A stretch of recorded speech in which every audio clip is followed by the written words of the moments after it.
की सनातन धर्म की जय। अपने अपने गुरु महाराज की जय। कुमाराम महाराज की जय। सोमूराम महाराज की जय। कृष्ण कन्हैया लाल की जय। आज के आनंद की जय। आज अपने चलथाण गाम ने आंगणे जे पूजा भाई आ सत्संग सवारे गोठ्यो एमां दूर दूर थी हरिभक्तों ने आमंत्रण आप्यो, आजूबाजूना सगावालाने आमंत्रण आप्यो, आजूबाजूना बधाए हरिभक्तों ने आमंत्रण आप्यो अने गामना आपणा बधाए जे प्रजापति समाजना भाईओ बहनों ने बधाने एमणे भोजन अने भोजन निमित्ते आमंत्रण आपीने एमनो आंगणो जे पावन करवा माटे आज सत्संग करवा माटे आ संतोने बधाने बोलाव्या अने जे दूर दूर भाईओ दूर दूर थी भाईओ बहनों आव्या ने बधाना मारा हृदयथी भावथी प्रेमथी जय गुरु महाराज। હવે આપણે અત્યારે મારે 10-15 મિનિટ આ આશીર્વચન આપવું, પછી આપણે સાંજનો સમય એટલે જમવાનો સમય હોય એટલે અત્યારે આપણે કોઈ બહુ સત્સંગ નહીં લો, પણ અહીંયા પૂજાભાઈને મેં ઉપદેશ આપ્યા પછી અહીંયા હું સત્સંગ માટે એમના ઘરે હું અહીં પહેલી વખત આવ્યો છું। ચલથાણામાં આવી ગયો છું 1-2 વખત, પણ મારે નવું ગામ એક કલોલ હતું તો હમણાં પ્રથમ અમે 4 તારીખના કલોલ સત્સંગ કરીને એ ગામ મેં જોયું નહોતું, પહેલી વખત ગયો હતો અને અહીંયા આપણે આજે સત્સંગ આપવા માટે આવ્યા। અહીંયા હું ઘણા ભાઈઓને ઓળખું છું, એવું નથી કે હું નથી જાણતો એવું નહીં, પણ એ સત્સંગ માટે હું પહેલી વખત આવ્યો છું। એટલે આપણે રાત્રે ઘણો સત્સંગ લેશું, બધા ભાઈઓ ભજનવાણી બોલશે। મારા બાજુમાં અહીંયા સુરો ભગત ભોરજવાણથી આવ્યા છે પટેલ, એ પણ સારો સત્સંગ સંભળાવશે। પછી અમારા જે અધિકારીઓ ભાઈઓ મેં જેને આદેશ કર્યો છે, હું હમણાં 4 વર્ષથી ઉપદેશ નથી આપતો, એટલે મેં 15 ભાઈઓને 2 બહેનોને 17 ભાઈ બહેનોને મેં આદેશ કર્યો છે, એ લોકો ઉપદેશ આપે અને હું ઉપદેશ નથી આપતો, એટલે એને આદેશ જે કરેલા છે એ પણ અહીંયા 4-5 ભાઈઓ અમારે ભીમસીભાઈ દ્વારકાથી વધાર્યા છે, અહીંયાથી અમારે આ આણંદથી બધા ઈશ્વરભાઈ છે, સામે કનુભાઈ દેખાય છે। હવે જેટલા ભાઈઓ જેને મેં આદેશ કર્યો છે એ ભાઈઓ અહીંયા આવેલા છે અને એ બધા ઉપદેશ આપે।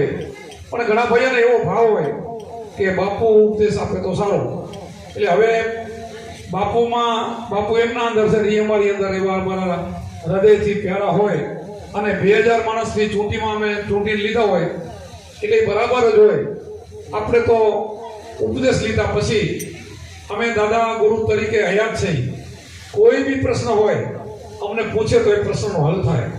એ તમને શબ્દ આપે, શબ્દમાં કોઈ ફરક ન હોય, શબ્દ જે પરંપરા લેવો એ જ હોય।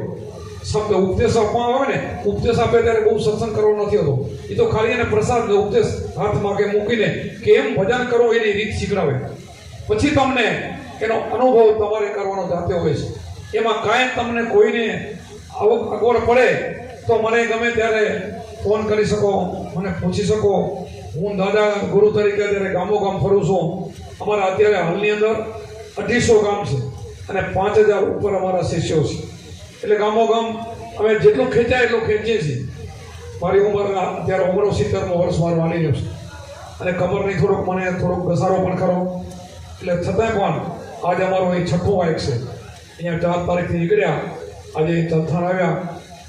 ખૂબ આનંદથી પ્રેમથી તમને અમે સત્સંગ આપશું અને કોઈ ગામ હવે તમારી સમાજમાં એટલે પ્રજાપતિની સમાજમાં કોઈ ગામ એવું નથી કે સત્સંગ વિના વંચિત હોય, પણ સાચો સત્સંગ ઘર ઘર નથી મળતો।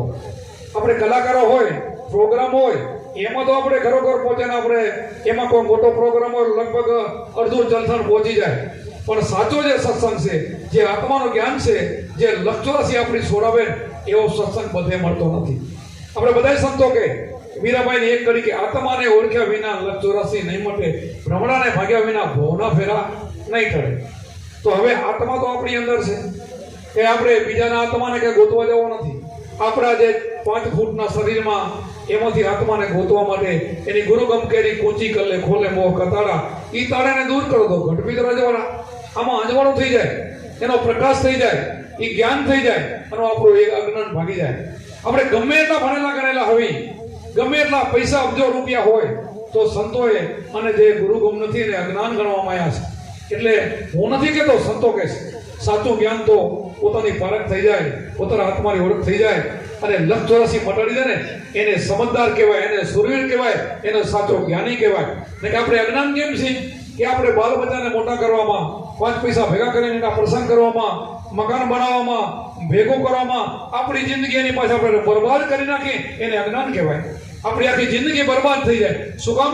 આ કળિયુગની અંદર 100 વર્ષનું આયુષ્ય, એમાં 100 માંથી હવે 70 80 માં આવી ગયા, હજી 30 વર્ષે આવવાનું બાકી. દિવાળી પણ બોલ્યા અહીંયા આવશે. અને પહેલા સતયુગની અંદર હજારો વર્ષનું એનું આયુષ્ય હતું. ત્રેતામાં, દ્વાપરમાં, એમ ધીરે ધીરે આ કળિયુગની અંદર આપણું આયુષ્ય ટૂંકું બની ગયું છે. એટલા માટે સમજીને સાણા થઈને આપણને પરમાત્માએ 5 ઇન્દ્રિયનું જ્ઞાન આપ્યું છે. પશુને નથી આપ્યું, 3 ઇન્દ્રિયનું, 2 ઇન્દ્રિયનું કોઈને આપ્યું છે. આપણને 5 ઇન્દ્રિયનું પરમાત્માએ જ્ઞાન આપ્યું છે. માણસને બધી જ ખબર પડે, પાપ પુણ્યની ખબર પડે, ભગવાનની ખબર પડે, રેણીની ખબર પડે. આમાંથી નીકળી ગયા પછી માણસનો અવતાર નહીં આવે. પછી બીજા બધા 21 લાખની 4 ખાણ 5 ખાણીઓ આવશે ને, 4 ખાણીયામાં 21 લાખ 84 લાખની આમાં અવતાર આવશે ને, એમાં પછી કાંઈ ખબર નહીં પડે. ભગવાન શું કે સંતો શું કે સત્સંગ શું કે રેણી શું કાંઈ ખબર નહીં પડે. એટલા માટે અત્યારે જાગવા જવું છે. માણસનો અવતાર છે, દેવોને દુર્લભ. દેવો પણ ઈચ્છા કરે ભગવાન તું મને માણસ બનાવ, તો આપણે તો માણસ બની ગયા છીએ. દેવો તો ઈચ્છા કરે તો માણસ બનાવ, આપણે તો બનીને બેઠા નથી. તો હવે આપણે આ જો આપણામાં થોડી ઘણી બુદ્ધિ હોય ને તો માણસને વિચાર કરવો જોઈએ. મારે 184 નથી જવું. 184 ન જવાના ઉપાયો તો છે. એના માટે બીજો કોઈ ઉપાય નથી. સાધુનો સંગ, સંતોનો સંગ, સંતોની સેવા, એમાંથી મળીને એ સંતો આપણને અગમ ભૂમિકા દેખાડે. આપણને ગમની બધાને ખબર છે. આપણે કબીર સાહેબે કીધું કે ગમને માને ને અમને માને અગમ ભેદ અમારા. તમે તો ઘણા એક કબીર સંપ્રદાયના ભાઈઓ છે. કોઈ બી સંપ્રદાય હોય બધા વસ્તુ વાત તો એક જ કહેવાય છે, બીજું કંઈ કહેવા માંગતા નથી. કે તમારા સ્વરૂપને તમે ઓળખો. તમારો સ્વરૂપ એટલે તમારો આત્મા. તમારા સ્વરૂપને તમે નહીં ઓળખો ને ત્યાં સુધી આપણી 184 નહીં મળે. અને તમે સ્વયં પરમાત્માના અંશ છો બધાય. મમ્મી પાસે જીવ લોકો ગીતાજીમાં કીધું કે આ મારા અંશો જ છે બધાય. તો આપણે નવલા થઈને કેમ ફરીએ છીએ? આપણે ભગવાનના અંશ છે એ કોઈને ખબર કેમ નથી? તો આપણે હરિયું કેમ કાઢીએ છીએ ભગવાનને ગોતવા માટે અને દેવોની પાછળ કેમ દોડીએ છીએ? સાચી સમજ આપવાના આપણને નથી મળ્યા. આપણને બીજી બધી ધમારામાં આપણે લાખો માણસ દોડે છે.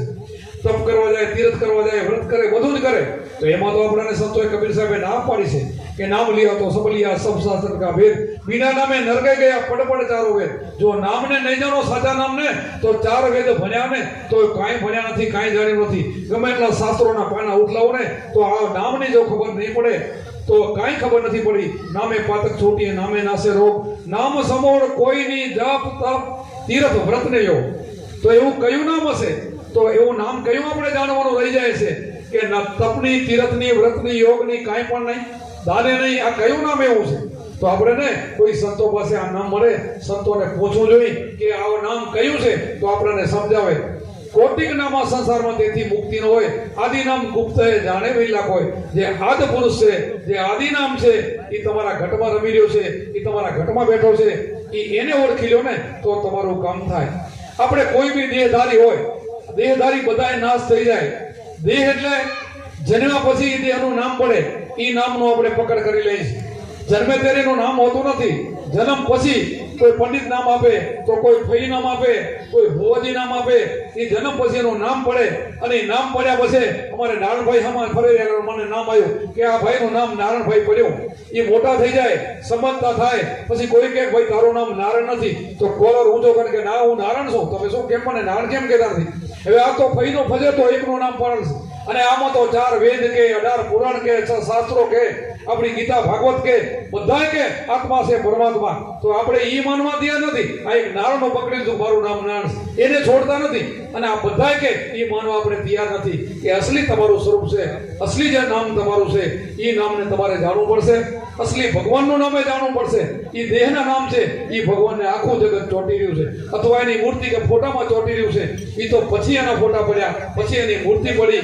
એ કાલે ખંડિત પણ થાય. ખંડિત થાય એટલે પછી ના હાલે. બોલો, માણસ ખંડિત થાય તો હાલે, માણસની આંગળી કપાઈ જાય તો હાલે, પગ કપાય તો હાલે, મૂર્તિની ખંડિત થાય તો જરાય ના હાલે. હવે એનું કારણ શું? આ હાલે છે ઓલું કેમ હાલતું નથી?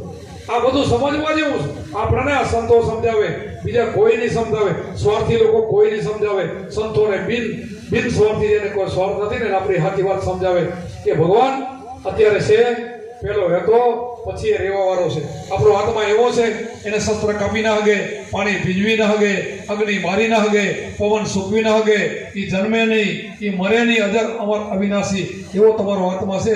એનું ભજન કરવાથી લક્ષ 84 છૂટે. બીજું બધું તમે ફરતું સડતું, એ તો ફરતું સડતું તો આપણા વડવા બધાય કરી ગયા. મંદિરે દર્શન કરવા આપણા વડવા બધાય જાય, અને આપણે જવું પણ પડે. હું જાઉં છું. શું કામ જવું પડે? કે જેમ આપણા માવિતર આપણા ઉપર આપણા માટે મકાન મૂકી જાય, મિલકત મૂકી જાય, બધું જે કાંઈ મિલકત મૂકીને આપણા માટે મૂકીને પછી જતા રહે, આપણને સંસ્કાર આપે, એના ગુણ છે. એ ગુણને લઈને આપણે માવિતરના ફોટાને આપણે દીવો કરીએ છીએ. એવા ને એવા આપણા ભગવાન, એ પણ આપણા માવિત્ર છે. આપણે એમાંથી ઉત્પન્ન થયેલા છીએ. બ્રહ્મા વિષ્ણુ આ જ શક્તિને આ બધી પ્રગટ કરેલી છે. એ બધાને આપણે નમસ્કાર કરવાના છે. એની ગુણની પૂજા કરવાની છે. એ મૂકી ગયા એટલા માટે આપણે જઈએ છીએ, એટલા માટે નમસ્કાર કરીએ છીએ. પણ આપણે તો ત્યાં બેહારી આપણે માંગી આપણે, એમાં કાંઈ ભેરું થાય એમ નથી. માંગવાનું નથી, એ ગુણના નમસ્કાર છે. બાકી તો જાગતા હોય ને એ કાંઈ આપે. મરેલા પછીના આપણા ફોટા હોય ને, એ ગુરુમાનનો ફોટો કાંઈ ના આપે, ભગવાનનો કાંઈ ના આપે. જાગતા નરસેવ તો તને મળે દુર્જન દેવ, મનછા મારણી કે ગોરખ જાગતા નરસેવ. એટલે જાગતો હોય ને એ બીજાને કંઈક શીખડાવે, બીજાને વાત કરી શકે, એવાનો આપણે સત્સંગ સાંભળીએ ને તો આપણો બેડો પાર થઈ જાય. નહીં તો આપણા વડવા કેટલાય જતા રહ્યા અને પતોય નથી. 5-7 પેઢી પછી આપણે એને ઓળખતા નથી, પોતરા એના નામે નહીં આવડે. અને જે ભજન કરી નીકળી ગયા ને એને સૂરજ ને ચંદ્ર રહેશે ને ત્યાં સુધી એના નામ અમર રહેશે. આ દેહ અમર નથી, પણ નામ એનો અમર રહી જાય. દેહનું શું કામ? એ દેહથી ભજન થયું છે. એટલે એવો દેહ બનાવો તો તમારા દેહની પણ કિંમત થશે, અને અંદર બેઠો છે આત્મા રાજી થશે, અને પ્રસન્ન થાય, કિલતાર પ્રસન્ન થઈ જાય તો બેડો પાર થઈ જાય. અને એ કેવો છે? તમે અત્યારે બેઠા બેઠા વિચાર કરો, એને ખબર છે. આપણે કંઈક મંદિરમાં જઈએ તો અહીંયા ચોખ્ખાઈ રાખીએ, આમ છે. અરે મંદિરમાં ભગવાન નહીં, બધે જ છે, ભેગો જ છે.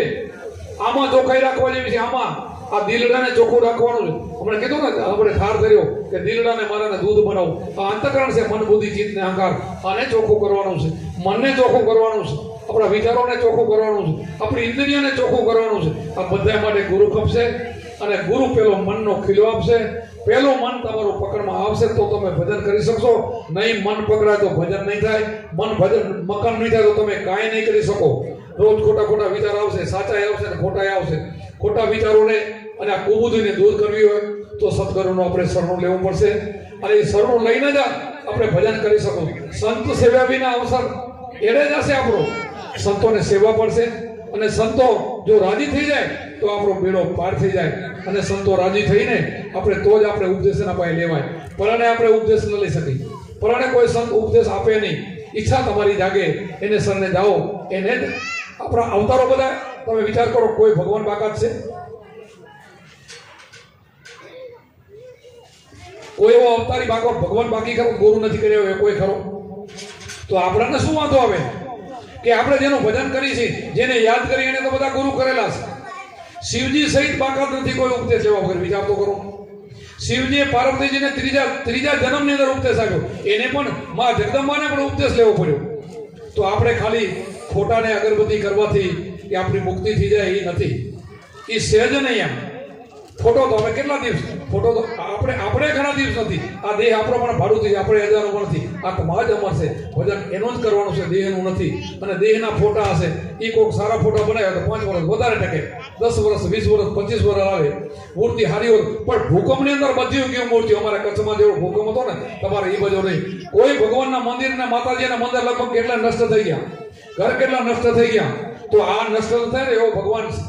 અજર અમર અવિનાશી, જેનો નાશ ન થાય, જે જન્મતો નથી, જે મરતો નથી, જે ખંડિત થતો નથી, જે અખંડ ઘર, એ તમારા દેહની અંદર અખંડ ઘર છે. આ ઘરને ગોતી લ્યો ને તો તમારી ફલમાં મુક્તિ. આપણે કુંભારામ, અમારે કુંભારામ દાદા ગુરુ ગાયું કે ગુરુજીના નામની ભક્તિ દિલમાં તો મુક્તિ ફલમાં. ગુરુજીનું નામ નહીં, ગુરુજીનું જે નામ છે કુંભારામ, એ નથી કીધું કુંભારામે. ગુરુજી બતાવે એ નામ, ગુરુ જે શબ્દ આપે એ નામ, જે અનામી જેને નામ કહેવામાં આવે, આ શબ્દ છે. એ વચન કયો, કોઈ એને સાર શબ્દ કે, જે એના ઘણા ઘણા નામો છે, એને આપણને એના પાસેથી એ બોધ લઈને આપણે એ કે એમ ધ્યાન કરીને સમરણ કરીને ગુરુ છે ને પોતાથી અધિક બનાવે. પારસમણી હોય ને, પારસમણી, એ પારસમણી કહે છે કે લોઢાને સ્પર્શ કરે તો સોનું બની જાય. પણ એને તો સોનું બનાવતા આવડે, પારસમણી ન બનાવી શકે. ગુરુ તો આપ સમણ બનાવે, એનાથી અધિક પણ બનાવી દે. એટલા માટે આપણે સંતો આપણને જોવાની દ્રષ્ટિ જોઈએ. સંતો જોવાની આપણામાં દસ્તી ન હોય ને તો આપણે ભજન ન કરી શકીએ. ઘણાને એવું હોય કે કોઈ મહાન મોટા વાળા ભગવતધારી કે એવા હોય ને સંતો હોય, નહીં ભાઈ એમાં તો કેટલું કચરું હોય ને આમાંય હોય, આવામાં કચરું હોય, પણ જેનું કચરું નીકળી ગયું છે, જે શુદ્ધ બની ગયા છે, એવા જે ભક્તો હોય, જે નિર્મળ બની ગયા છે, લેશ માત્ર પણ જેને સ્વાર્થ નથી, બીજાના માટે જેનો જન્મ હોય છે, એવા પરમાર્થી સંતો હોય ને એ તમને મળી જાય તો તમારો ઉદ્ધાર કરી શકે. સરોવર તરોવર સંત જન ચોથા વર્ષે મેઘ, એ ચારોએ ધર્યા પરમાર્થ. કારણ કે સંતો એવા હોય, સંતો પરમાર્થી જીવતા હોય. સંત છે ને એ પોતાનું પ્રાર્થ લઈને નથી આવતા, જગત પોતાનું પ્રાર્થ લઈને આવે. સંતો તો કામ કરવા માટે જગતમાં આવે છે. તમારે એવું બનવું હોય તો સંત પાસેથી સમજ લેવો પડે, પછી એમાંથી તમે સંત બની શકો. અને સંત બન્યા પછી તમારો જન્મ બીજો તમારે લેવો હોય તો લઈ શકો, ન લેવો તો ન લઈ શકો.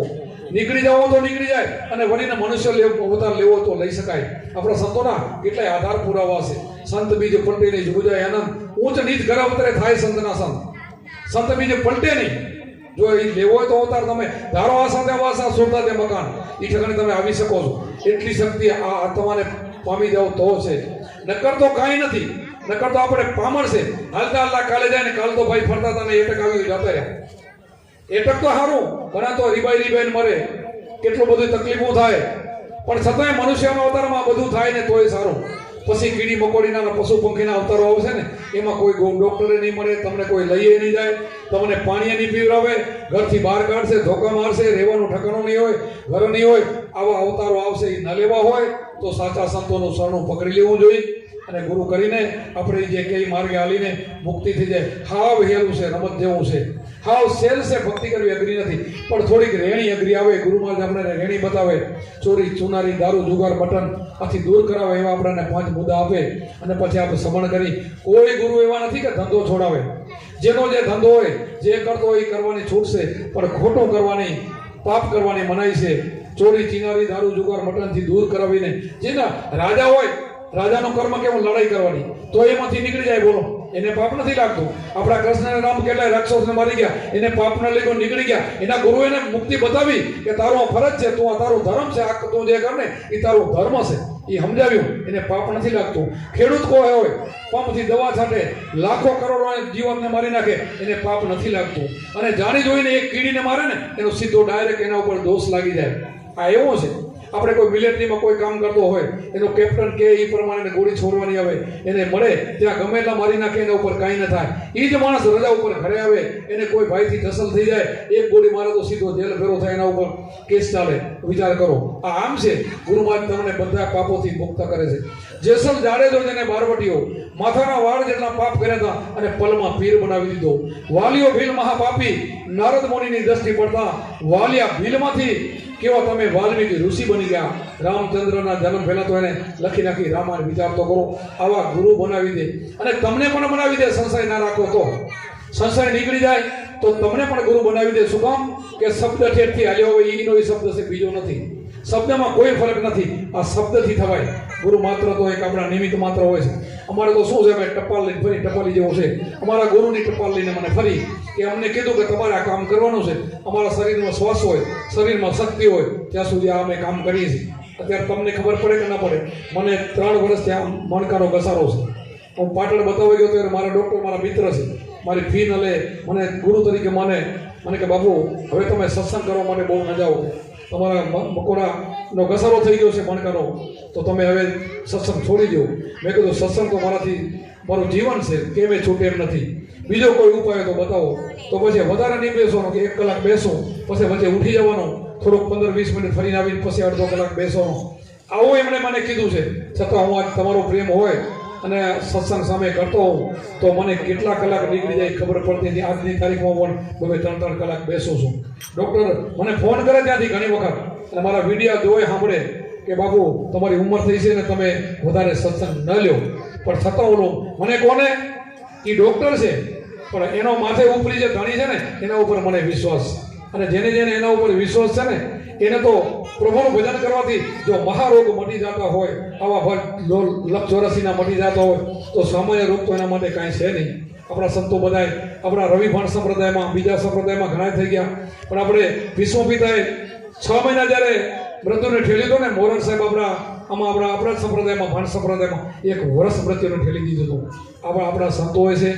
દેવાયત પંડિતની તમે વાતો સાંભળો છો કે કેટલા વર્ષો પહેલા, હજારો વર્ષો પહેલા, 600 વર્ષ પહેલા, 500-600 વર્ષ પહેલા બોલેલા હોય કે પૃથ્વી ઉપર મૃત્યુલોકમાં આ પછી આવું થશે અને આજે બધું બનતું હોય. તો એ તો કઈ ભગવાન નતા, એ તો સંત હતા, એને તો ભજન કર્યું હતું. પણ આ ભજનની એવી તાકાત છે, પછી શું થવાનું છે ખબર પડે, અત્યારે શું ને ખબર પડે, અને આગળ શું થાય એ ખબર પડે. આ ત્રણેય કાળને જાણવું હોય તો એના માટે સાચા ગુરુ મળી જાય. એના માટે આપણે પણ સાચા થઈને ભજન કરવું જોઈએ. સિંહણનું દૂધ છે, ગુરુનો શબ્દ છે. એના માટે આપણે સોનાનું પાત્ર બનવું પડે. સોનાનું પાત્ર બની જાય ને તો એમાં શબ્દ ઠેરે અને નક્કી ન ઠરે, તો જ આપણને ભજન પચે અને ભજન આપણે કરી શકીએ. એમાં આપણી સ્થિરતા રહે, મન આપણું સ્થિર થાય. મન સ્થિર થઈ જાય એટલે આપણું કામ થઈ જાય. મન ચંચળ છે, મન જાતા લઈ જાય છે. એવો અર્જુનને પ્રશ્ન થયો હતો, કૃષ્ણ ભગવાનને પ્રશ્ન પૂછ્યો હતો. ત્યારે કૃષ્ણે કીધું કે તારી વાત હાજી, મન ચંચળ છે, પણ અભ્યાસ યોગથી મન વશ થાય. અભ્યાસ એટલે કયો? ગુરુ આપે એ અભ્યાસ. કૃષ્ણ ભગવાન ગોયના અર્જુનના ગુરુ હતા, પણ છતાં એને કીધું આ યોગ મેં પૂર્વે સૂર્યને કીધું હતું, સૂર્ય મનુને કીધું, ઈશ્વકોને, એમ પરંપરા રાજ ઋષિ માર્યો. અભી લોપ થઈ ગયો છે. લોપ થવાનું કારણ શું? લોપ થવાનું તમને કહું. લોપ એટલે કે એક ગુરુએ શબ્દ આપ્યો, એનો શિષ્ય એ જ પ્રમાણે વર્તન કરીને બીજાને ઉપદેશ આપે, એનો શિષ્ય એ જ પ્રમાણે આપે. પ્રલોભન પડી જાય, લાલચમાં પડી જાય. ભક્તિ લાલચથી બગડે. લાલચ આવી ગઈ એટલે એ શબ્દ લોપ થઈ જાય. આ સમજવું ચોક્કસ છે 101%. અમારા સુરોભાઈ છે, મારા બાજુમાં જ બેઠા છે. આજથી અમને થોડીક લાલચ હતી ને છોડી દીધી કે બાપુ હું તમારા એ છે એ આ હંસનિર્વાણ પંથમાં છે. અમે રવિ સંપ્રદાયમાં છીએ, રવિભાન સંપ્રદાયમાં. છતાં આજે મને ગુરુતુલ્ય માનીને આજે એવું બોલી જ ગયા સામેથી કે હું તમારી જે રીત છે એ પ્રમાણે અનુસરીને હાલી. હું વિચાર કરો, એવો એમને હેલો આવી ગયો આજે. અને ખરેખર આ હું બોલું સત્ય છે. ભક્તિ છે લાલચથી બગડે છે. થોડી ઘણી લાલચમાં આવીને આપણી છે ને સભા કુળથી બગડે.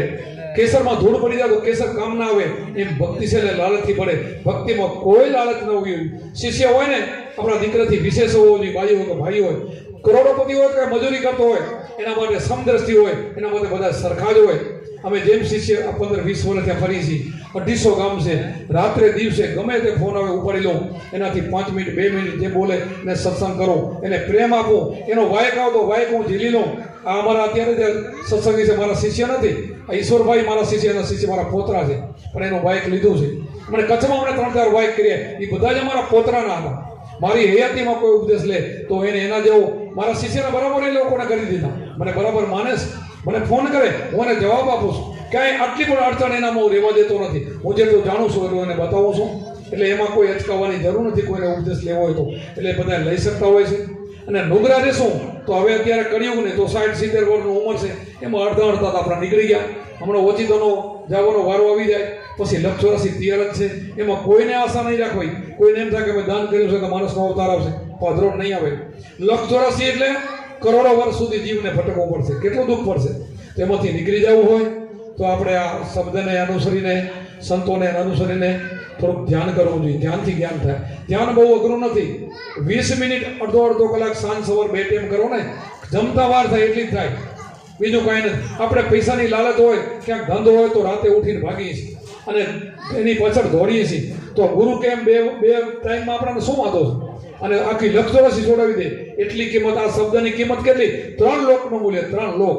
આ પાતાળ લોક, આ પૃથ્વીલોક, મૃત્યુલોક, આપણા ભારત જેવા 9 ખંડ ભેગા કરો, ઉપર સ્વર્ગલોક 3 ભેગા કરો ને તો ગુરુને શબ્દને તોલે ના આવે. વિચાર તો કરો, આવો ગુરુનો શબ્દ છે. અને એ શબ્દ આપણને મફતમાં મળે છે, ઘરે બેઠા મળે છે. અને કાંઈ લીધા દીધા વગર. ગુરુ મારે દક્ષિણા ન લે, તમારા કને કાંઈ માગે નહીં, ખેડા કરવા આવે નહીં, જિંદગીમાં આશા ન રાખે. એવા ગુરુ આ કળિયુગમાં ક્યાં મળે? અને મળે તમે બધા ભાગશાળી છો. જેને જેને મળે એ ભાગશાળી છે. હું તો એમ કહું, ભાગશાળી જેને કહેવાય, જેને કોઈ આશા નથી અને શબ્દ સાચો શબ્દ આપે. અને અમારી આટલી ઉંમર થઈ છતાં અમે આ 600 દિવસ મારે થાય. વિચાર કરો, મારી ભક્તિ મેં કરી લીધી છે, મારું ભજન મેં કરી લીધું છે. મારે ઘરે સૂતો હોય તો મારે કાંઈ બીજે ભજન કરવા જવાની જરૂર નથી. પણ અમારા ગુરુ અમને ટપાલ આપી છે. અમને જે કહેતા ગયા અમે ગુરુના વચનમાં આલી છે. અમારા ગુરુ ભગવાન હતા, એના વચનને અમે છોડતા નથી. કે શરીરમાં શક્તિ હોય અને આપણે હાલી શકીએ, ચાલી શકીએ ને ત્યાં સુધી આ સંદેશો લઈને જવાનો. અને આ જાશું ને તો કોઈકને ખબર પડશે.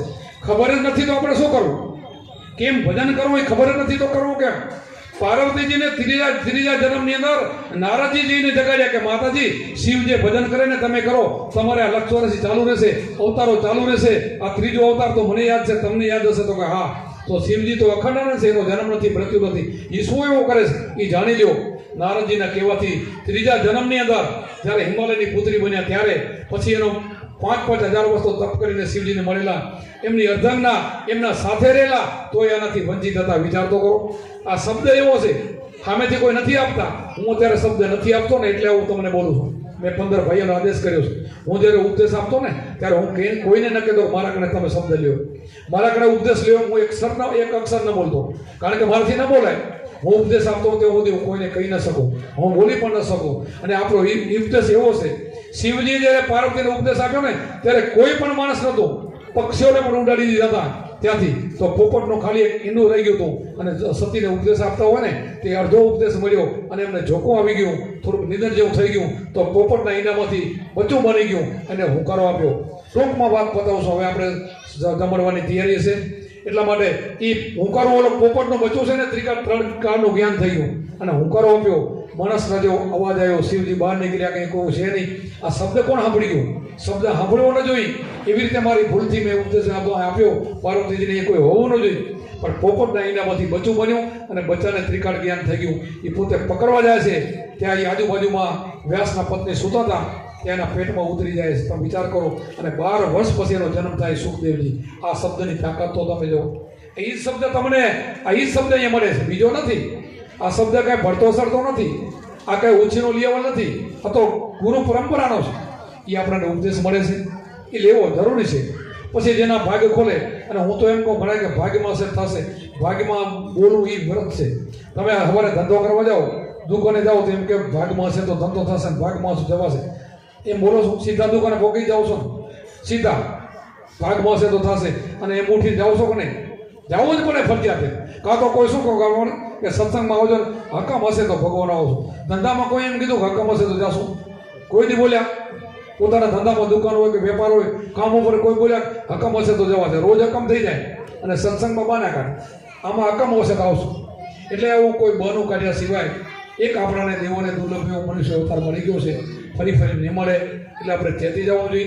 તમારી પ્રજાપતિ અને સમાજ તો બહુ ઓળખાણવાળી છે પહેલેથી. તમારા ઠેરથી પ્રહલાદ વખતથી તમારે અહીંયા ભજન છે તમારી સમાજનો. વિચાર તો કરો. અને અત્યારે તો ઘણા બધા સત્સંગમાં જોડાયેલા છે, પણ જોડાયેલો હોય ને એને મક્કમ રહેવાનું. પરમાત્મા એક છે, વચન એક છે. એટલે આપણે 5-5 ફૂટના ખાડા નહીં ખોદવાના. એક જ ખોડી તેનો તાગ આવી જાય, બધું ભરતું સરતું છોડીને આમાં આવી જાય ને તો આપણો પેલો કાળ થઈ જાય. બોલો સદગુરુદેવ કી જય.